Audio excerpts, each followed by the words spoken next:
Okay, everybody on Instagram, y'all voted, so we're making sausage today. I want to give me some emojis. What are y'all cooking today on Memorial Day? Same thing, Facebook. I'm Crystal Ahrens. I'm the animal science specialist for Louisiana 4-H, and today we're going to go over how to make a sausage at home with some of the things that you have at the house. Bear with me. We're live all over the place today. Facebook, Instagram, doing all the things.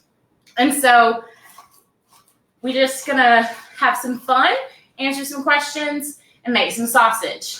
Now, for those of you who voted last week on what sausage we were gonna make, today we are making a pork-based sausage. We gave y'all the option of pork or poultry, and it was a very close vote, but you did choose to go with pork, not poultry. So we're making pork today. We gave you the option of a sweet or spicy sausage, and so we're going to be making a spicy sausage. Y'all did vote for that as well. And you chose to do a cheese add-in instead of a fruit. So we're going to talk about all those things today, and along with some other fun things, and y'all are going to get to keep helping me make this sausage along the way. So I think we're all set up everywhere. I am going to ask one other thing. If you're on Facebook, do a quick favor. Instagram, if it lets you as well, click that share button and share this to your page or any groups or anything that you may have out there, and we'll get started. So first things first, why are we doing this at home? Sausage is what we call a value-added product. So if we look at a value-added product, that's not the right one. Let's find the right slide. Okay, we'll go with this. It's not the right slide, but it's the next one, and it's okay. So a value-added product is a product that has had any change in state. So it means something has been done to it to add value. So even just a ground meat product in general is classified as value added. And every time we add a step of convenience, typically that means we're adding value to it. So in this case, our value added is that it's been ground and it's been flavored as a sausage. So you just have to purchase it and cook it. And so anything value added can typically be done at home as well. You can grind meat at home. You can create your own sausage at home. So today we're actually going to be making a fresh sausage. Anything that is comminuted, which means it's been ground into small particles, is considered a fresh. Fresh sausages have to be comminuted. They also typically are seasoned. They don't have to be seasoned. They don't have to be cured, but they do typically are seasoned and they are cured products. They usually have to be kept in the refrigerator because they're fresh. And as we know, for food safety purposes, we keep fresh meat under 40 degrees. And in turn, also raw. So it needs to be cooked thoroughly before using. So that's how we define a fresh value-added sausage. We can also, let's hide that one. There we go. There's my value-added slide. So as you can see, value-added is a change in physical state or form and produces something that adds value. Once again, y'all are gonna have to bear with me. I'm running solo today. Okay. All right. So I thought I had another slide, but that's okay. There is one other thing that we're also gonna go by to define some sausage. USDA puts out some regulations on what defines sausage, and typically that is the ratio of fat within that product. Most sausages, y'all know, are very flavorful and very yummy. Hello, everybody on Instagram. Hello, everybody on Facebook. They're very yummy, very juicy. And one of the reasons they're so tasty is because the level of fat that they have. Fat equals flavor when it comes to meat science. And in sausages, a lot of sausages, depending on what type of lean you're using, beef, pork, and what type of sausage it is, can have up to 50% fat in it. And so today making breakfast sausage, we're using up to 50% fat. So everybody in those comments, why don't y'all tell me what some of your favorite types of sausages are out there? I would love to hear it as we're going through some of the other essentials for sausage making. And we're going to jump into that real quickly. So I'm going to go ahead and talk to you about one of the essential elements of sausage. When you're seasoning sausage, if you've ever played with sausage, you know that it tends to have a sticky consistency, correct? Y'all know that? Okay, so sticky consistency. How do we get that sticky consistency? Well, one of the major elements is salt. Not just for flavor, but for texture as well. Salt is essential to sausage making. It's required for flavor and for functionality. So it helps bind water, which can help make it juicy. It also helps extract proteins, and it's that extracting of proteins that allows us to have that sticky sausage-like consistency. Typically, to create a sausage that extracts all the proteins we need to extract and has the flavor we want it to have, it needs about 2% of salt per weight. So depending on how much meat you're using, it's going to use about 2% salt. So enough with the education. How about we get into making that sausage that y'all all voted on? So one of the essential elements in my mind in making a sausage is for breakfast sausage. Sorry, I'm having to go through some of my slides. For breakfast sausage is how it's seasoned. One of the ideal things to make a breakfast sausage is adding sage. This is a very basic recipe that I'm going by today. Breakfast sausage usually stops at the ingredient black pepper, and then from there, you get to make your own sausage. That's the best part about this. Most of us throughout quarantine, you probably have some sort of ground meat in the house. Maybe you didn't buy sausage. And the other thing to look at is if you are trying to save money here or there, this is a great way to do it. Because of the fact that when I went to the store, I was able to get ground pork. So it was more expensive than just whole muscle pork, which you could have bought and ground at the house in general.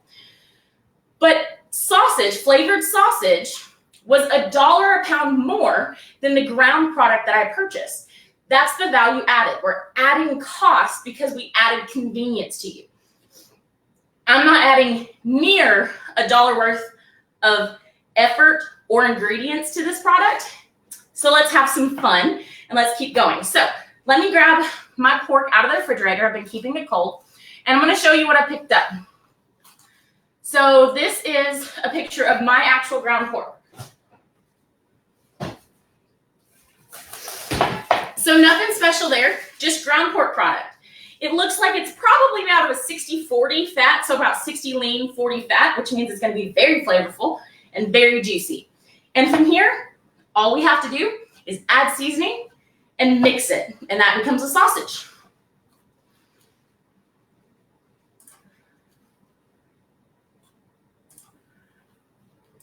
Okay, so just as we said, essential ingredients. Salt is the number one. So I have a plate full of measured out ingredients here. You can't see anything, but there's a picture of my ingredients there. And Instagram, you don't have many pictures, but you can see it a little bit better. My roommate is sneaking his way out the door. And so I'm adding about 10 grams of salt, which is about a teaspoon and a half for the amount of meat I have. I have about a pound of meat, so we're adding about 1.5 teaspoons of salt, which is about 10 grams, which is that 2%. I'm also adding about a teaspoon of dried, a tablespoon of dried thyme, about a teaspoon of dried thyme, teaspoon of ground sage, about a half a teaspoon of garlic, quarter teaspoon pepper, and about a teaspoon of brown sugar. Now, we did vote that we're making a spicy sausage, not a sweet. However, sugar helps offset the bitterness that salt can provide at times. So we're going to add just a little bit. Now, if you wanted to make this a sweet sausage. We chose spicy, Instagram. You chose spicy, so that's the way we're going. If you wanted to make this sweet, just amp up. My roommate is real worried about getting his keys. It's okay. Just say hi, Jay. Former 4-H'er.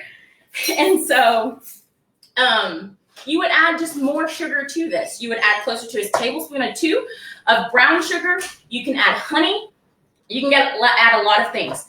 So here's where I need your opinions and your votes. We've got 37 people watching us. So I want to hear y'all's opinions. We have 2 options on what we want to do to make this spicy. Do y'all want to add red pepper flake, or would you like to add jalapenos? Here's a picture of my ingredients. Y'all tell me in the comments, what do you want to see? Do you want to see red pepper flake or jalapenos in your sausage today? This is your sausage. Y'all are telling me what to do with it, so let's hear it. Just type in those comments.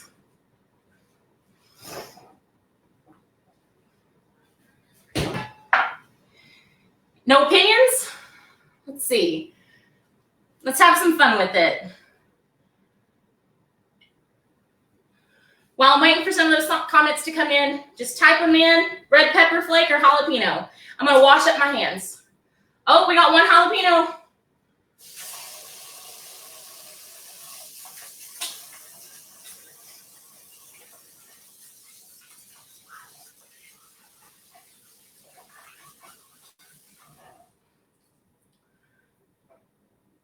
Oh, it's looking like jalapeno is the winner today.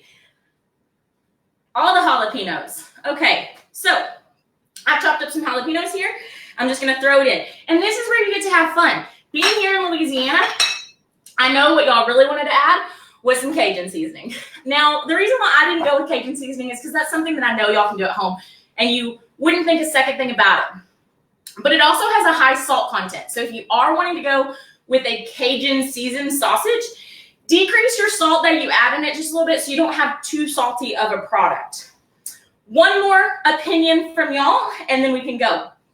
I have 2 different types of cheeses today. So I wanted y'all to be able to have an opinion. And so I bought 2 types of cheeses. One is just a generic cheddar, mild. It's a sharp aged cheddar. The other is what's called a Toscano, and it's very similar to like a Parmesan-ish flavor, and it has black pepper on it. So which one would y'all prefer? Would you like the cheddar jalapeno or the Toscano jalapeno sausage today? So as y'all are typing those options into the chat boxes and telling me which one y'all want to see, cheddar or Toscano, you can say yellow or white. I'll know which ones. Let's talk about cheese a little bit. In production, a lot of times there's a product called high temp cheese. High temp cheese is a cheese that as much moisture as possible has been taken out of the product so that it can stay within the meat and it won't melt as quickly. It's not going to, when we remove moisture, we help make it a little bit more food safe as well. There's some antimicrobial processes that if we don't provide water, they can't survive. So we're going to pull moisture out as much as possible. I'm making this sausage to use at home right now. So this is going to be just normal cheese that you can buy at the store. If you wanted to get fancy and you wanted to try to make your own high temp cheese, anytime you pull moisture out, that's how you do it. So you can throw it into a hydrator. You can just pull out that moisture. It looks like our biggest vote is for cheddar. And so that's what I figured y'all would say. And so we're going to just throw this cheddar in here. And then it's a process of mixing. So as I'm mixing this, what I want to hear from y'all is what would y'all have done with your sausage? What sausage are you going to make this week for brunch on Saturday? All I have to do here is mix. Now, when it comes to sausage, you want to overmix this. Most of the time you're told when you're making hamburgers and things, you don't want to overmix your meat because it makes it tough. And that is true. But in the case of sausage, we really want to get all that salt in there. We want to get that salt all the way around all of the meat products. And so we're going to mix this meat very, very, very good. And so I'm just going to sit here mixing, and I want y'all to tell me in the comments, what kind of sausage would y'all have made? I'm getting some good votes for that Toscano. Don't y'all worry. I'm going to add that Toscano to some sausage later this week for sure. I love making sausage at home because you get to be creative.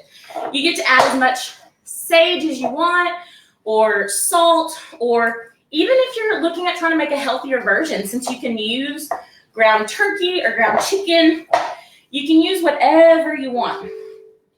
And so the other option I had given y'all on voting for this is adding fruit to your sausage. Now, most people wouldn't think about adding fruit to your sausage, but it's one of my favorite things to do. One of my favorite sausages that I make here at home is a turkey blueberry sausage. It's one of my most fun. Blueberries are even in season right now. And I love adding fruit to sausage. So had y'all voted for fruit, I was gonna give you a couple options. The typical mixture with pork is apples. Very, very common fruit pairing. But the one I would have loved to do that I think would have been absolutely amazing would have been a peach and pork sausage. Peaches are just coming into season. They'll be in season anytime now. And they match so well with pork. And so I would have loved to have done a pork and peach sausage. How would y'all have liked that? Would y'all have liked seeing that pork and peach sausage? And what questions y'all have about meat for us? I'm going to taste up one of these patties, but I wanted to show y'all. Facebook, it's going to be a little harder.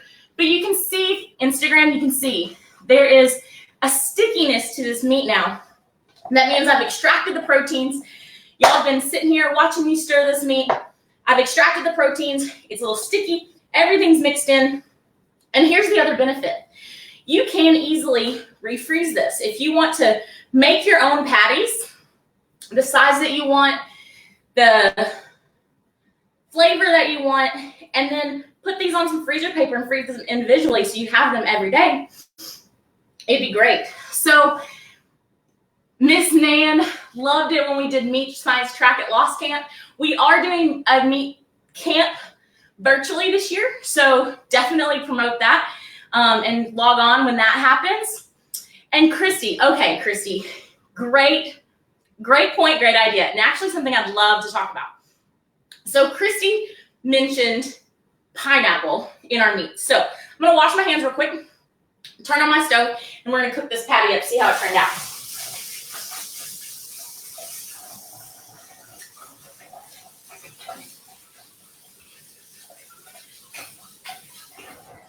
All right, Christy. So pineapple in meat.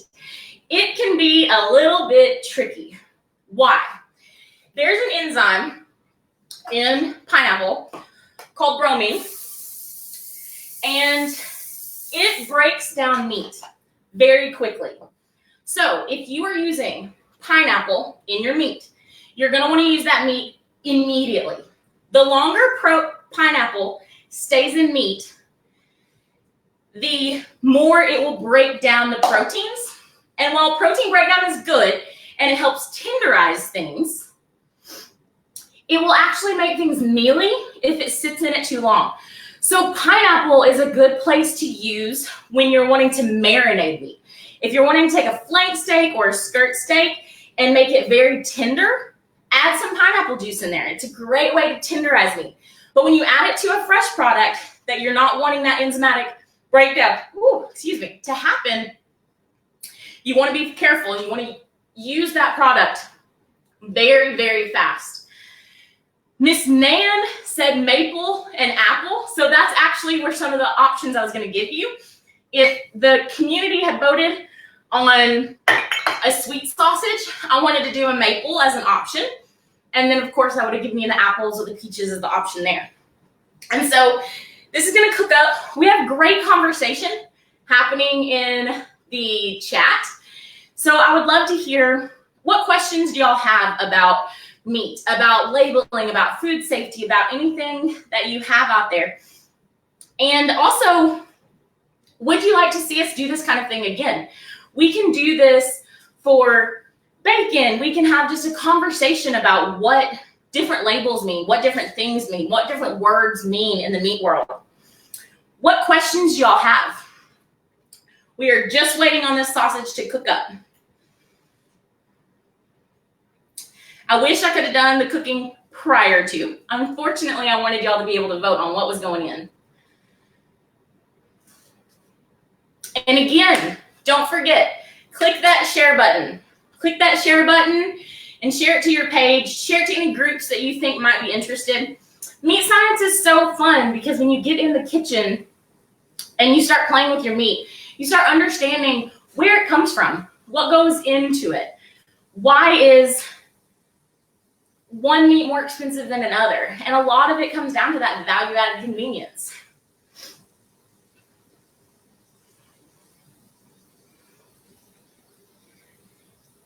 Getting a little sizzle over there. So the other thing you are going to want to make sure with your sausage patties is that you cook it to, anybody know?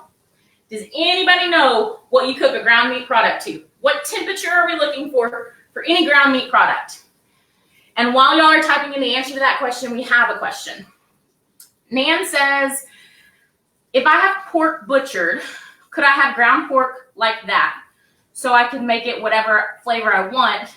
Yes, absolutely. If you have a product butchered, a whole hog butchered, or you're getting half of a hog, typically you get to choose what cuts come of that.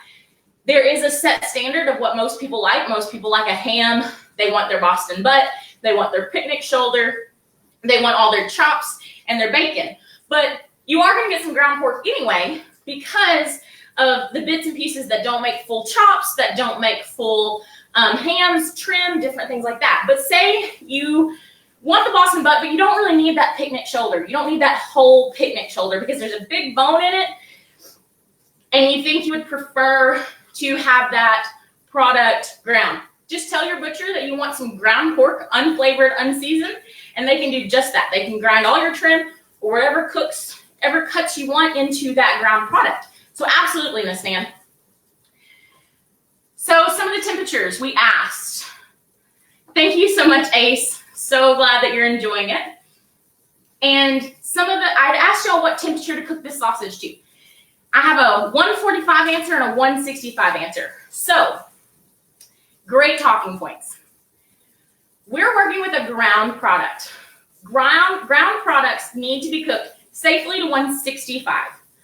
We love 165 because when you grind a product, you're creating more surface area for bacteria to grow on. Therefore, it's inside the meat and outside the meat. And the only way we can guarantee that we've cooked the meat to a high enough temperature that we killed all of those bacteria is 165. Now, if you're working with a whole product, a whole meat product, oh, it's smelling good. So if you're working with a whole meat product, like a pork chop or anything like that, you can cook it to 145. The National Pork Board does suggest 145 for quality and taste. And I significantly agree with that. However, the difference is when you're working with a whole cut product, you have two surface areas, right? The inside's not being cut into, it's not being ground into. So the inside of that product is safe. Less bacteria, the types of bacteria that we're worried about are going to be inside that meat. So we're just trying to kill what's on top of the meat. And going to 145 is completely okay at that point. So now that y'all have time to think, I'm so glad y'all are enjoying this. What ideas do y'all have for us in the future? Would you like us to continue meat on Monday? Would you like us to see more videos, have a little meat chat about what's going on? What topics would y'all love to see? Turn this down. Let me grab my meat thermometer real quick.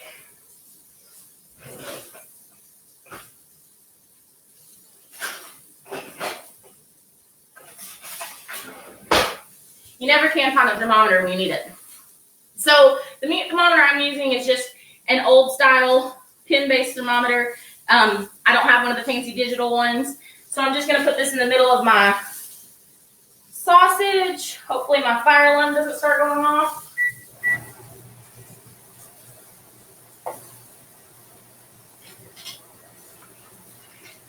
Okay, we are good to go. I'm gonna pull that sausage off. Again, hopefully my fire alarm doesn't go off.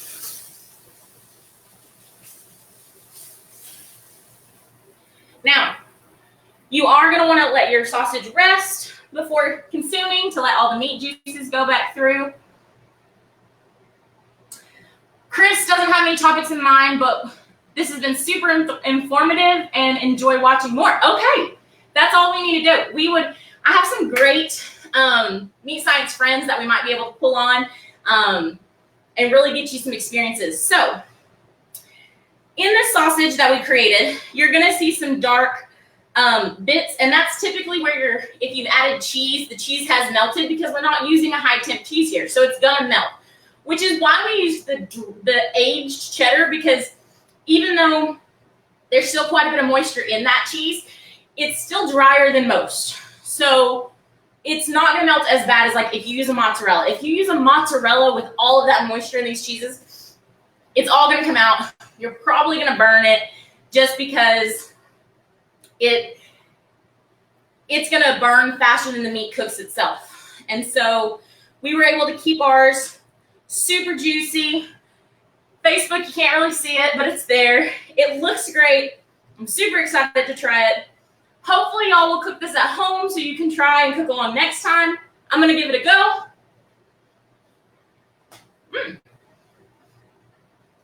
All right, so salt level on point. Personally, it's not spicy enough for me. I should have added more jalapenos, or the only jalapenos I had in the house today were pickled. Fresh jalapenos would have made this significantly spicier, and I really would have enjoyed that. But perfect amount of sage for me. I don't love a ton of sage, but I think it's an ideal thing for breakfast sausage.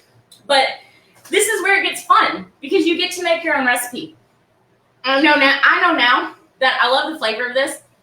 Some paprika would be great in this. I added some paprika to mine. That's what the red picture that I showed earlier was. And it gave it a smoky flavor. Smoked paprika would have been even better. And then I love the cheese in here. Looking forward to using that Toscana for a little bit of a new flavor option. So thank y'all so much for joining in for Meat on Mondays. This is our first one, and we're looking forward to do more. If you have any suggestions, please put them in the comments. We would love to see your pictures as well. When we end this, you'll be able to upload pictures to the comments. We would love to see your homemade sausages, whether you make this one or another one. I'll also post the recipe in the comments as well. Again, please share this video to all the groups and all the people. Tag everyone. We'd love everybody to watch it. The more feedback we get, the more we know you enjoyed this and you want to see more. So if you have any last minute questions, I'll stay on and answer them a little bit. Other than that, we are done. Happy Memorial Day. Go out and enjoy it. Make some sausage and stay safe. Thank you.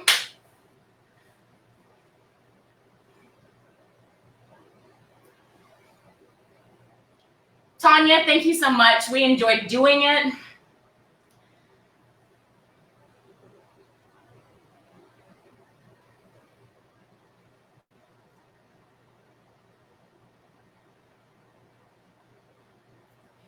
If you ask any 4-H specific questions, we'll make sure to answer those for you. All right. If there's no more questions, I'm going to log off. Thank you again.